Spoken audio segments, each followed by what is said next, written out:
Hey guys, welcome back to 9mm Ridge. I have a highly requested little pistol out here today, and I finally found one. I've been looking for one for a while. They've been out on the market for I think over about a year. Very hard to find because they're very cheap. They're $219 and they're the most beautiful pistol you've ever seen. This is the KELTEC P17 22. It's not beautiful. It's actually just a chunk of plastic, polymer maybe. It does feel good though. The grip feels really nice. And it is ambidextrous almost everywhere. The safety is ambidextrous. Mag release is ambidextrous as well. The only thing that's not is the slide release. That's only on the left-hand side. Not a huge deal, but it is not fully ambidextrous. Also, it has a nice fiber optic sight on the top, so you can really pick up that front sight. And it's threaded for a suppressor. So if you run a suppressor, it does have that capability. And it comes with a nice thread adapter, depending on what you're using for it. So that's very nice. They included that in the box. Also comes with 3 magazines. I mean, for $219.99, that's a heck of a deal. Let's hope it runs as good as everyone says it does. So very cool. So let's go test this out and see how accurate and reliable is the KELTEC P17. All right, first up, we got the Armscore 36 grain.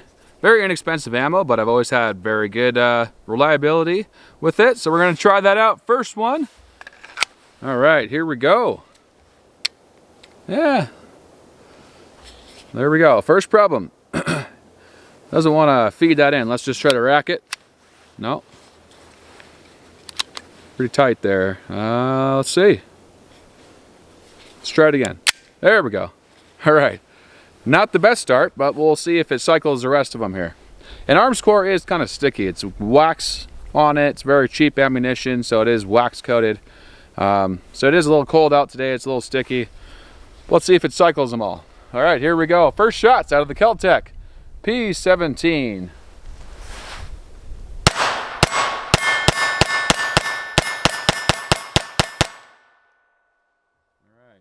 I don't know if that's a failure to eject or a failure to fire. Let's find out here.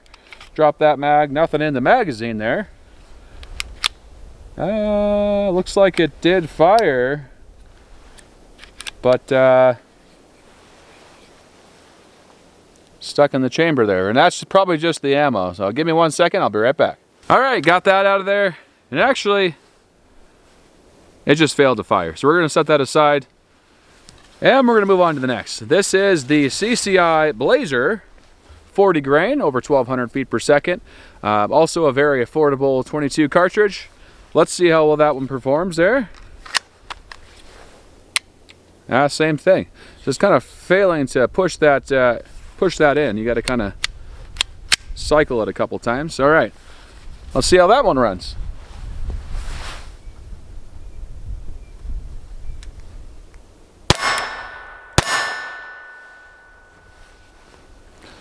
Failed to cycle it there. Gonna push it in. Might need to be broken in as well. It's brand new. I did kind of clean it and lubricate it, so it should be fine, but maybe it needs a small little break-in period. Same deal.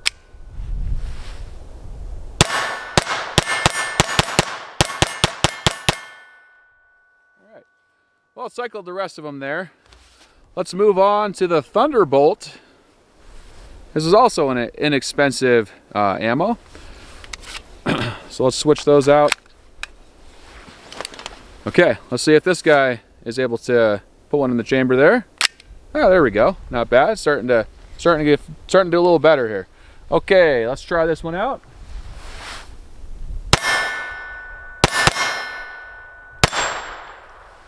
All right, kind of the same deal. Almost looks like it locked back there. It did lock back, which is weird. Okay, let's do some more.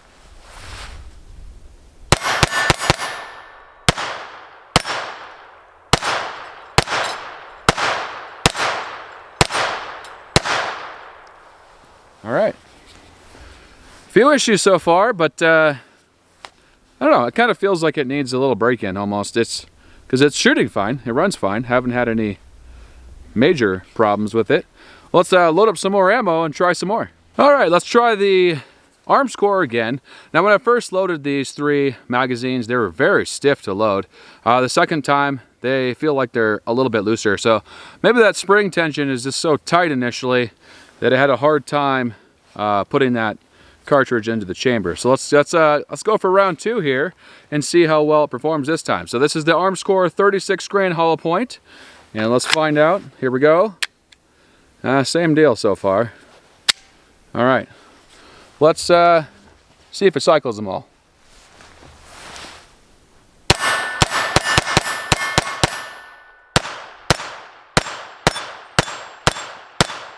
Let's try the next round here.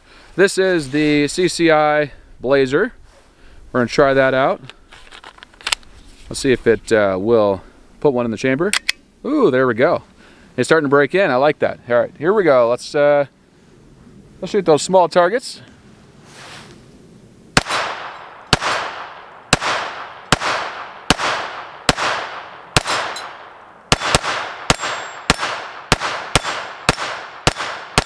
Back to the Remington Thunderbolts, very inexpensive ammo, but so far this is running everything, there's no light primer strike so far, besides one bad round. That's not a big deal for 22, and that was arms core. It is very inexpensive.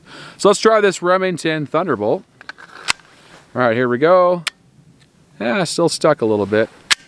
All right, let's try that out. See if it'll cycle all these ones.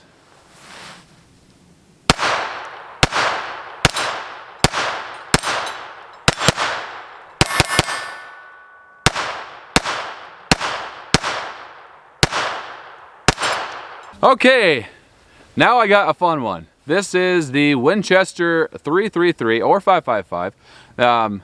This is pretty terrible stuff for most semi-autos, but I'm really curious to see, will the KELTEC P17 run it?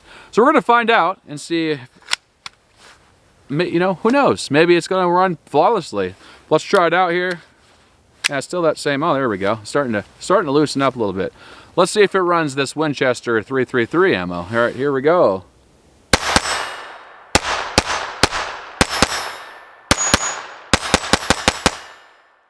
What do you know? It runs the Winchester 333. You know what? I got a second mag here. Let's try that one out. All right, second mag of the Winchester. It's almost there. It's just has a little bit of a difficulty putting that into the chamber still, but it's cycling good. All right, here we go.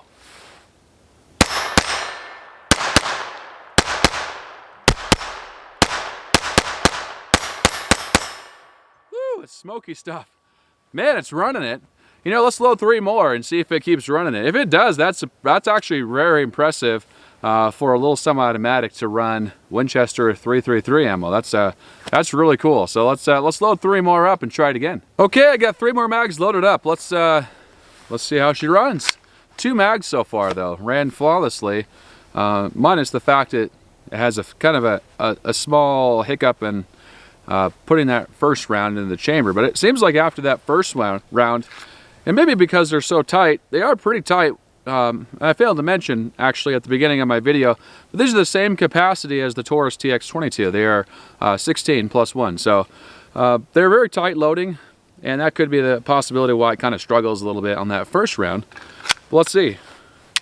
Still kind of the same, but you know, you just give a little shove there and it's good to go. Okay. Let's try her out.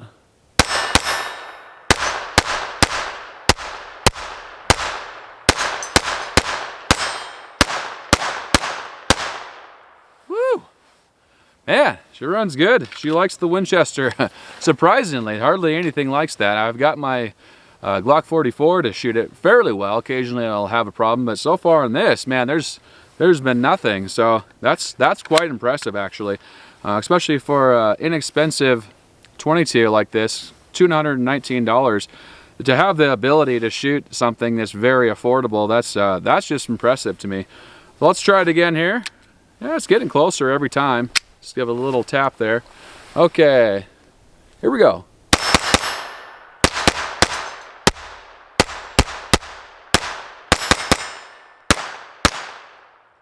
Woo, cycles it all. All right, 3rd magazine. It's pretty nice they include 3 in the box. That's that's a pretty good deal to have 3. Usually they include 1 or 2, typically 1 nowadays. So to have 3, that's pretty handy because magazines can sometimes be hard to find. All right, let's just try to rack it this time. Okay.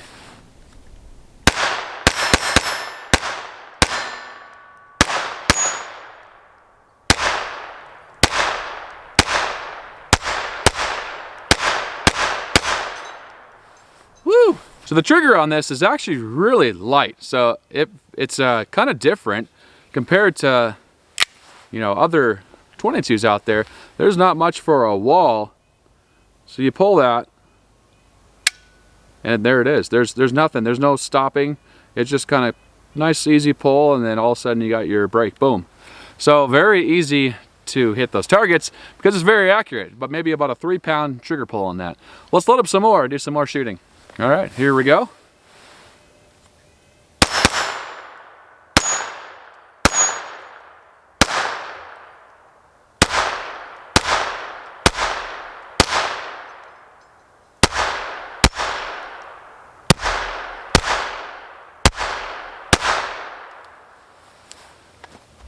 Man, this thing runs beautifully. That's very impressive for an inexpensive pistol like this. Wow. I really like that fiber optic sight on there as well. It can really pick that up. You can really acquire that target fast. All right, let's see if it goes this time. Oh, there we go. Perfect. Okay. Oh, 1 lock back. That's kind of interesting. It's done that once so far, but there we go.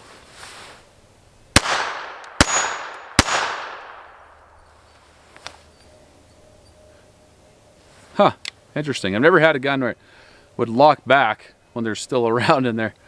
All right, here we go.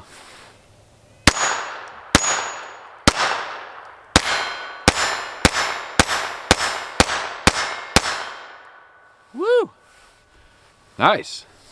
All right, we're gonna do 3 more and then we're gonna call it good. But this thing runs beautifully for our 22. Small little issues, most 22s have them. But let's load up 3 more and then we'll call it good. All right, got the Herter's 36 grain hollow point from Cabela's. Let's see how well those perform. I have 3 mags loaded up. There we go.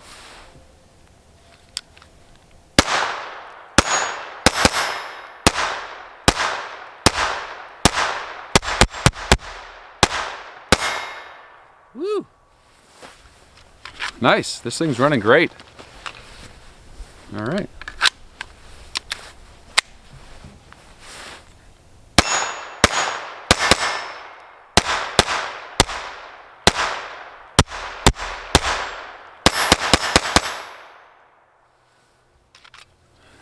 Man, couldn't ask for a better little 22. So a few hiccups at first, but I think I just needed a little break-in. Honestly, I think a good cleaning after and lubrication again. I think this thing was a solid little runner, like everyone has mentioned. All right, here we go.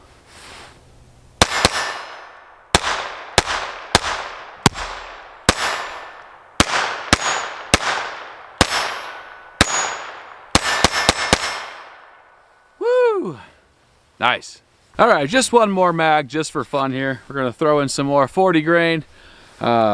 This is the Federal Match. Let's see how well she goes here. All right. Huh. What's going on there? That's kind of strange. So that bullet fired, but it's locked up kind of. Huh.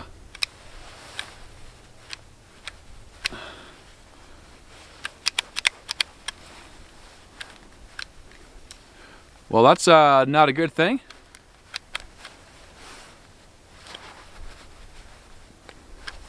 So you can see, and actually, that threaded end is kind of coming out there. Let's focus on that. That bullet fired, so the casing is in there. Nothing in the mag well here. But look at the front. The threaded section looks like it's kind of came out and looks like the rounds are kind of eating up the threading on it, so it's partially off.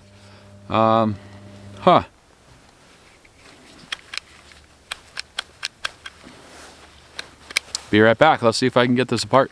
Okay, got it apart and found some major problems with it. So that little thread protector that goes on the front of it when you're not using the suppressor adapter actually came loose, and you can kind of see the bullets were hitting the edge of the threads and it really chewed up those threads, so it'll not go back on here now.